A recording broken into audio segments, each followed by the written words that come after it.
সকাল সকাল মেয়েকে নিয়ে স্কুলে চলে যাচ্ছি। আসসালামু আলাইকুম এভরিওয়ান। আপনারা কেমন আছেন? আল্লাহর রহমতে আমি খুব ভালো আছি। সকালে আমার মেয়েকে রেডি করে স্কুলে নিয়ে যাচ্ছি, ছোট মেয়েকে সাথে নিয়ে। সকালে আমার ছোট মেয়ে উঠে গেছে, সেও স্কুলে যাবে আপুর সাথে, তাই নিয়ে চলে যাচ্ছি স্কুলে। আজকে পরীক্ষা আছে, পরীক্ষা চলতে আছে। আপুরা, ভাইয়ারা, আন্টিরা সবাই আমার মেয়ের জন্য দোয়া করবেন, ওর পরীক্ষা যেন ভালো হয়। ওদের স্কুলটা আপনাদেরকে দেখাচ্ছি।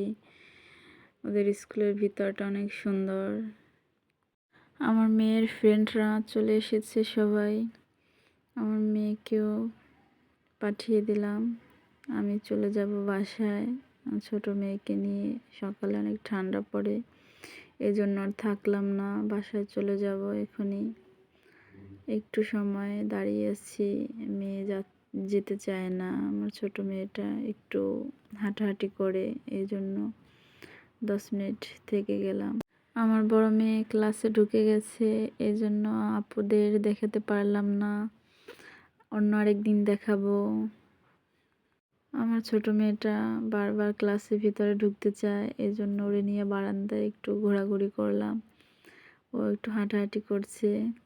আমার ছোট মেয়েটা চাইতেছে ও প্রতিদিন ক্লাসে ঢুকবে, ওর আপুর কাছে বসবে। প্রতিদিন আস্তে আস্তে ওর একটা অভ্যাস হয়ে গেছে, মনে করে ও স্কুলে লেখাপড়া করতে চায়। এইটা ওর আপুকে নিয়ে খেলবে, ও চায় দুষ্টুমি করতে।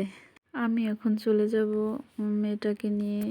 পরীক্ষা শেষ হলে তারপরে আমার মেয়ের কোচিং আছে, ওইটা শেষ করে ওরে একবারে নিতে আসবো। এই ফাঁকে বাসায় যে আমার রান্নাবান্নাগুলো গুছিয়ে নিতে হবে, কাজগুলো শেষ করে ওর চলে আসবো। ভিডিওটা এখানেই শেষ করছি আজকের মতো। আল্লাহ হাফেজ।